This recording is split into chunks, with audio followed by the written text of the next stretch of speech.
All right, y'all. Welcome back to the Bottom Line with P. Drew.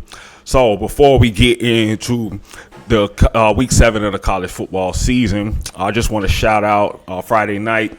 The Las Vegas Aces won the WNBA championship. That's their third WNBA championship in the last 4 seasons.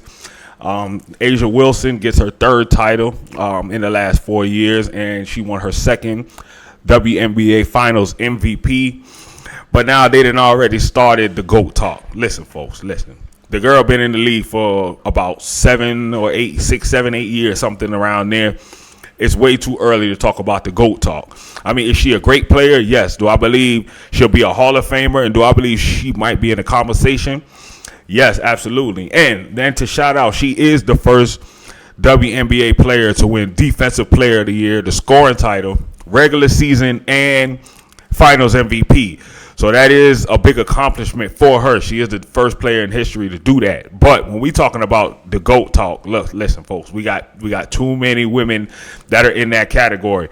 I mean, we can't forget names like Diana Taurasi. We can't forget names like Tamika Catchings, Shamiqua Holdsclaw, Sue Bird, Lisa Leslie, Cheryl Swoops, who they call the Michael Jordan of the WNBA.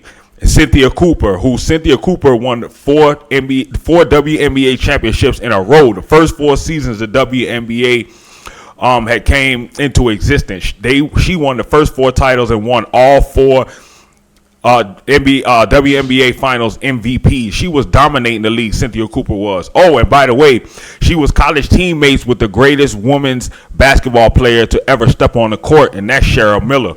And let me tell you right now, I am telling y'all right now, if the WNBA was around when Cheryl Miller was playing, she'd have won 10 titles in a row. You ask anybody that watched basketball back in that day, Cheryl Miller dominated college basketball, but there was no pro league for her to go to. If the WNBA was in existence when Cheryl Miller was playing, Cheryl Miller would have won 10 championships in a row. She was dominating women's basketball. So, like I said, why I believe, like I said, I like Asia Wilson, and she's a really good player. And do I believe she'll be in that conversation when it's all said and done? Yeah, she probably will. But we got to chill with the GOAT. That we throw that GOAT status talk way too early. We throw it out way too early nowadays. The girl ain't even been in the league 10 years, and y'all already call her the GOAT. Chill, bro. Come on now. Maya Moore got 4 championships, 4 MVPs. Come on now. Like, come on. And she was dominating the league, and she only played 8 seasons. Maya Moore was dominating the league. So, like, look, man, we done had some women that could really, really play, bro. So, but shout out to the Las Vegas Aces. Now we're going to get into the week 7 of the college football season. I mean, we are in the heart of conference play. I mean, it's heating up. Things are shifting around. We had some upsets again this week. We had some teams go down. So first, Penn State. Boy, it is getting worse. It is getting worse for James Franklin and the Penn State Nittany Lions, man. Oh, my gosh, man. It's getting terrible. That Oregon loss just really fucked them up, man. It really fucked up their psyche. They have lost 2 straight. They lose last team to a team that ain't won yet in UCLA, and then they come out this week and they lose to Northwestern. Boy, it is getting bad in Penn State. They were supposed to be a national championship contender. Now they are not. They are guaranteed. After this loss, they are guaranteed not to make the playoffs. You got 2 bad losses on your record. You're not making a playoff at all. So I don't know, man. They were talking about they can't win a big game right now. It seems like they can't win a game. So they done lost 3 straight, 3 in a row. That Oregon loss just really fucked they psyche up, man. So just a terrible look for the Penn State Nittany Lions. Let me tell you something. Fernando Mendoza should be the first quarterback taken off the board in the 2026 NFL draft. I don't care what nobody say. I've been beating the drum all season about Indiana. I picked Indiana to go into Oregon and upset Oregon, and that is exactly what they did. Indiana is an underrated team. Now, they might have the best linebacker, Isaiah Jones. They might have one of the top linebackers in the league who should come off the board also as well. Redshirt Junior, he might as well come out. He could be a late first round, early second round draft pick. He's one of the best linebackers in the league. Isaiah Jones, he was making plays all over the field. But I've been beating this drum about Indiana and Fernando Mendoza all season. If Fernando Mendoza, it will be a travesty if he is not in the finalists when it comes to the Heisman Trophy. He is the most NFL-ready quarterback that is in this draft. They keep talking about Lenore Sellers. Lenore Sellers is having a horrible season. But once again, they already throw the prospect out there And people just already pick it up. Fernando Mendoza should be the first quarterback taken off the board. He is the best. He is the most NFL ready, most pure pocket ready quarterback, ready to translate from college to the NFL. And the way that Indiana is playing right now, they definitely should make the playoff. They resume, they done beat them. Come on, man, they resume. They still got some tough games, but they resume is can stand next to anybody right now, especially after that win over Oregon. So shout out to Indiana, man, and shout out to Fernando Mendoza. Ohio State. They keep rolling. Number one team in the country. They just keep rolling. Another big win over Missouri. I mean, they got the best defense in the league. I thought it was between them and Miami, but right now you have to give them the edge. Matt Patricia's doing his thing with that defense. And as long as Ohio State keeps winning, they will keep being the number one team in the country. But Miami is right behind them. It looks like there might be a clash between Ohio State and Miami, the way both teams are playing. And Bama wins their fifth straight. Ty Simpson, I'm not going to lie, Bama has really responded after that first loss to Florida State. They done won 5 in a row. They done beat some really good teams. They beat another good team. They got who they playing next week? They're playing a really good team next week. Tennessee. They got another, but they at home. But they got another good test next week against Tennessee. But Bama has been rolling, man. So Kalen DeBoer, all that shit that they were talking about him at the beginning of the season, he has completely shifted and it turned all of that around. They've had some big wins. They're playing really well. And like I said, Ty Simpson is probably the front runner, even though I think it should be Fernando Mendoza.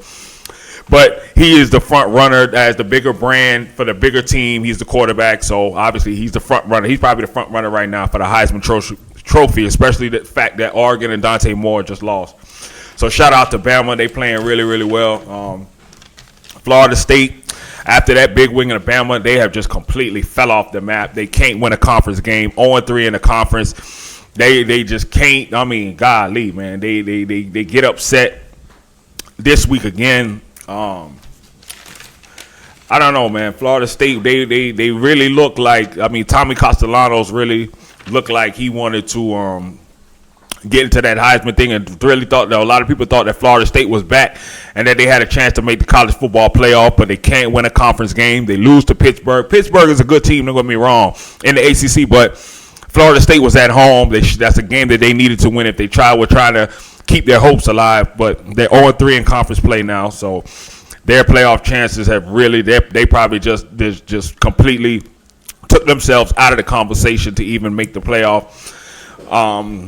But, I mean, like I said, you got to finish the season. It is what it is. But then you got – so shout out to this group of 5 thing is going to be real interesting. You got a lot of teams that's going to be fighting for that last 12th spot. I like South Florida, but Navy has been balling. Navy and UNLV were a couple of teams that were thrown in there that were a possibility. And Navy and UNLV, Navy had a big play at the end of the game to win their game in a shootout that they were in. And UNLV also, big wins for them coming back. And USF, South Florida, they 5-1. They right there, man. So there's a couple of teams. You still got Boise State in there. And they got a big game. UNLV at Boise State next week. So that's going to be a huge game when you're talking about that group of 5. But these teams have been playing pretty well. So it's going to come down to the wire to see who's going to make it in that group of 5. Then you got Tennessee with a big win. Tennessee keeps rolling, but they got a huge test next week against Bama. So we're going to see what Tennessee is made of. And I'm going to tell you something. The fact that now that Penn State, Clemson, Texas, even though they had a big win against Oklahoma, they're fighting to get into the playoff. FSU and Oklahoma ended up losing this week to Texas. So with all that, Tennessee could slide right in there. They weren't a heavy favorite to make the college playoff, but if they can go in Bama, even if they lose to Bama next week, but they play a really good game with those other teams that have been struggling, Tennessee could absolutely slide right in. And Nelson Aguilar, the quarterback, he's been playing well all season. So if they play a good game next week, maybe even win or at least keep it close, I could absolutely see Tennessee being able to slide into the playoff. And also Notre Dame. Notre Dame has been rolling. I know they started the season off pretty bad, but they've been winning a lot the last couple of weeks. They've been looking real impressive. Jeremiah Love, the running back, has been coming alive. So, and C.J. Carter has been playing really good. So Notre Dame, if they win out, they could absolutely, with these other teams struggling, Tennessee and Notre Dame could absolutely possibly sneak into the college football playoff. Yeah, and then just some other notable games. You had a Big Ten matchup. Utah dominates Arizona State in a big 12 game, 42-10. But Sam Levitt was out for Arizona State, so that's unfortunate. They didn't get a fair shot. BYU against Arizona. BYU pulls it out, and also another shootout. I had BYU on upset alert at Arizona, but they pull it out in overtime, 33-27. And BYU has a big game. I believe they play Arizona State next week. No, Utah is at BYU next week. So that's a huge, another Big 12 matchup, huge in the stakes. And then just a shout out, Michigan. USC defeats Michigan at home, 31-13. So a big win for USC. And USC also has a huge game next week. They're at Notre Dame. So we're going to find out what both teams are actually made of, USC and Notre Dame, because USC has a good team. They've been fighting to get into the rankings all season. So we are big game next week for USC and for Notre Dame. And Michigan, like I said, shout out to Bryce Underwood. I like Bryce Underwood. Michigan got a bright future. I think they're going to be one of the top teams next year. As long as he comes back, I don't see why he wouldn't. He's already got the starting job. So we're going to see what Michigan looks like going forward. And then Texas with a huge win. Okay, Arch Manning plays his best game of the season.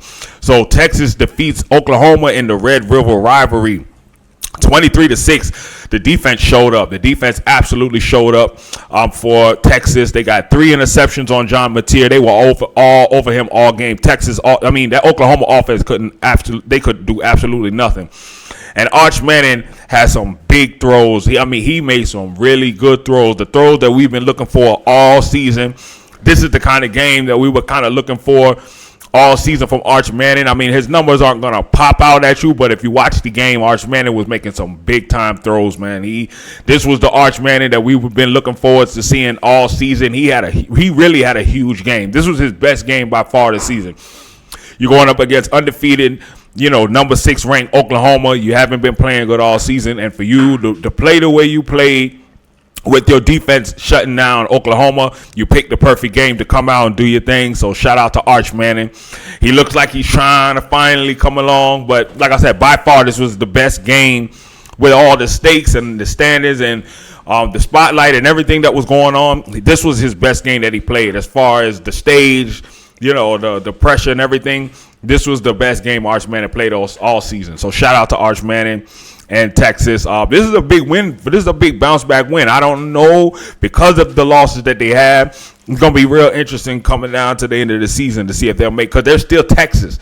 And the committee, even with 3 losses, the committee will still throw them in just because they want to see Arch Manning, the Texas brand, and because of that defense, if they can win out, if they can win their conference championship, if they can get into that, they will still have a chance. So it's going to be real interesting. But they got to win out. They got to keep winning. They have to win out, and they have to look good and continue to win. And SEC is hard enough. So, but shout out to Texas. They get the big win this week.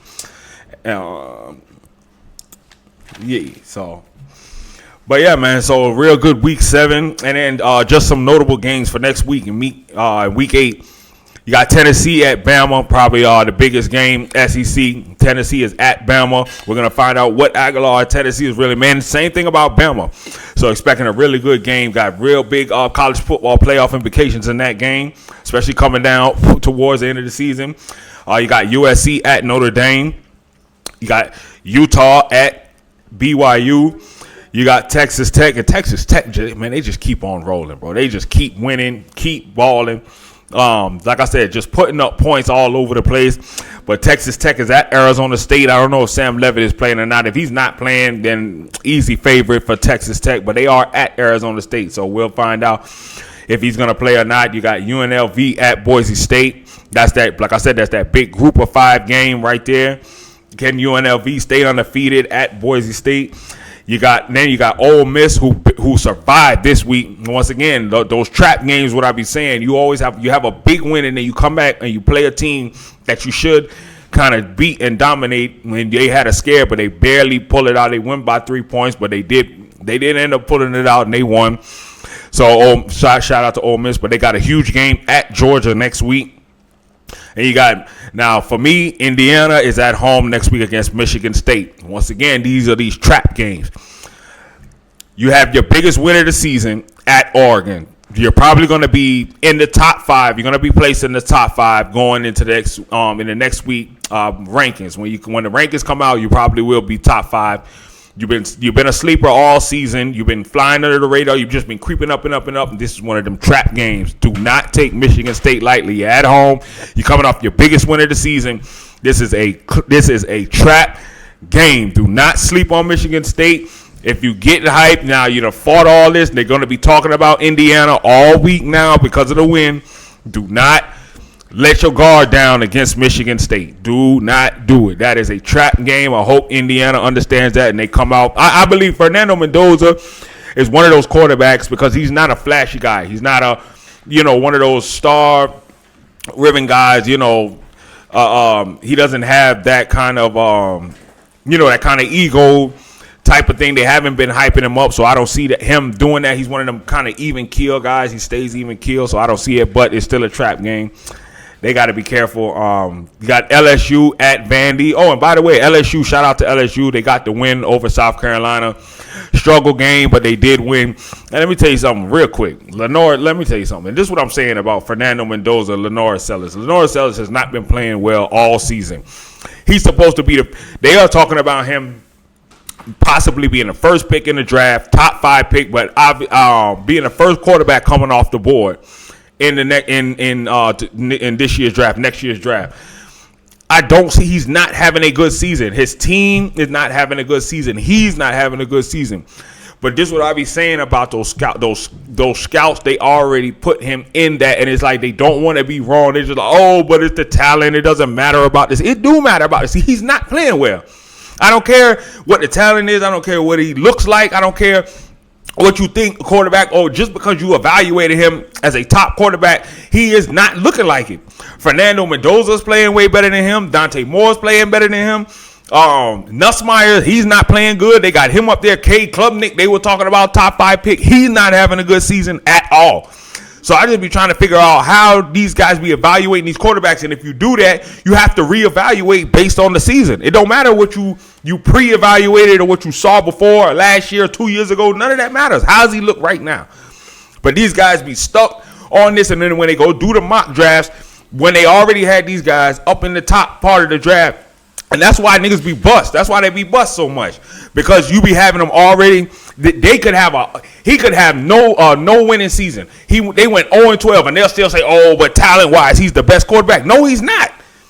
He is not. They are trash. He's not playing good. But you're still, just because you said that he is going to be at the top of the draft, they go, and then these teams, they must not send their scouts. Because if I'm an owner and I'm sending out a team to go scout these players, I'm looking at what I'm seeing on the field, not what they say about where he should be at. That's why guys like Russell Wilson, that's why Patrick Mahomes goes number 10, because they didn't do their evaluations. You just went off of what you said. Andy Reid said, hell nah, I see what I see. I'm trading up, and they had to trade up to get him. They wasn't even going to take him at 10. They had to trade up to get him. And so this is what I be saying, how they be evaluating quarterbacks. They must not be doing their due diligence. They just going off what these cats be saying. Right now, Fernando Mendoza is probably the best quarterback in the nation, but they haven't been saying. I haven't heard his name mentioned on ESPN all year, and they just keep winning. They didn't say nothing about Dante Moore. Dante Moore's been playing the best. They were saying Cade Klubnik, he can't. They can't win a game. They were saying, Drew. They were talking about Drew Allen at Penn State. He's trash. He's not good. But you're just gonna put him out there and put him at the top of the draft because you said that he's no. Hell no. No, I'm sorry. You got to look at the tape. John Mateer's playing better, even though he had a terrible game yesterday. Aguilar from Tennessee is playing better. Even Jackson Arnold from Auburn is playing better than some of these guys that they talking about is the best, man. So I just be wondering. And let me tell you, if you take Lenore Sellers at the top of the draft, you get what you absolutely deserve what you paid. I just wanted to throw that out there. But anyway, LSU is at Vandy. Then you got Oklahoma. Here we go at South Carolina. Don't be surprised if Oklahoma and John Mateer come out and thrash South Carolina off being pissed off that they lost this week, and Lenore Sellers has not been playing well. Y'all go ahead and take him at the top of the draft if you want to. He gonna be another Anthony Richardson. Go right ahead. Then you got Missouri at at Auburn. Auburn is just a good team. I hate the fact that they keep losing. They're a good team. They are really a good team. They just keep. They got a really tough schedule in the SEC. They've been playing all the best teams, ranked teams. They haven't been blown out all season. They are right there in every game. They just can't get a win because they're playing. They're playing some of the best teams in the country. Big 12 matchup: Baylor at TCU. Both teams 4-2, so that has the big game in the Big 12. And then another trap game: Miami coming off the bye week, coming off the big win at Florida State. Trap game against Louisville, and Louisville is actually a very good team. Louisville is always a good team, right there, always strong in the ACC. So Miami got to come to play. It's in Miami, so they should be ready. But coming off the bye week, coming off that night game against Florida State, where you beat your in-state rival handily, really. This is one of them trap games. You got to be ready to play Louisville. Louisville is coming to play. Keep that momentum going. Like I said, you haven't played in a week, so kick that rust off early, and then make sure you come out and you play good against Miami. So those are some of the notable games for next week. And like I said, we need deep in conference play, man. The season is heating up, and it's looking really good. So we'll see what week 8 brings us. Yeah, and last but not least, Jerron Boots Ennis makes his 154-pound debut. He was coming up from the 147 welterweight division. He was cleaning house. There was nobody left there with no kind of resistance for him. So he moves up to try to get a little more competition. He fights this guy Lima, stops him in the first round. But this guy, he had no resistance either. He had no pulse. He had no friction to come back with him to challenge Boots whatsoever. Boots going to have to step up his level of competition. Look, I know it's not his fault. He came a little later. When the welterweight was in his prime division the last couple of years with all the guys like Sean Porter, Danny Garcia, Kell Brook, Keith Thurman, Errol Spence, Terrence Crawford, when all the stars were in the welterweight division, he was a young pup. He was up and coming. He wasn't ready to fight those guys yet. And I think now all those guys have kind of moved on or moved up or they retired. He's missed out on a lot of that competition. And so he kind of just dominated the division. There was really nobody there to challenge him. So now he's trying to challenge himself and move up to 154 pound. He fights this guy Lima, but like I said, stops him in the first round. Finding competition has always been a problem for Boots.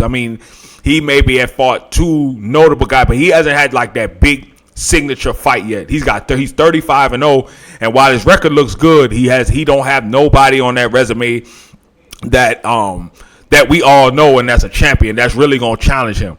And like I said, I know he's been trying to chase those fights, but a lot of those guys that were stars were out of their prime by the time he got into his prime, because he's kind of in his prime right now. So he was an up and coming fighter. He was a prospect at the time, so he's kind of missed out on all the stars. So he's kind of in that dead zone area where he can kind of clean up, and there's not a whole lot of competition out there for him. Yeah, there's some names out there, but he missed the golden era of the welterweights again, and he's going to have to find that, because it's going to be hard for him to get those big prime fights. It's going to be interesting if they're going to call for that Terrence Crawford fight. I know Terrence just came off that big win against Canelo.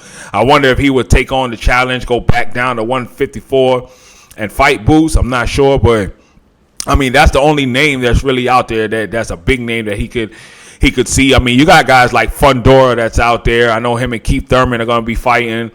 I know Tim Tszyu is still out there, even though his name is not the same after those couple of losses to Fundora. You got Charlo. But Charlo ain't been in the ring for a while, so even his name is not the same. So I would have to see who's left in the 154-pound division, because like I said, he kind of missed that golden wave when all the guys were there at 154 and 147. So we'll see. But anyway, all you can do is fight who's in front of you and make it look impressive, and that's what he did against Lima. So hopefully he can get him a big name out there soon. But like I said, first round stoppage. Shout out to Jerron Boots Ennis, man.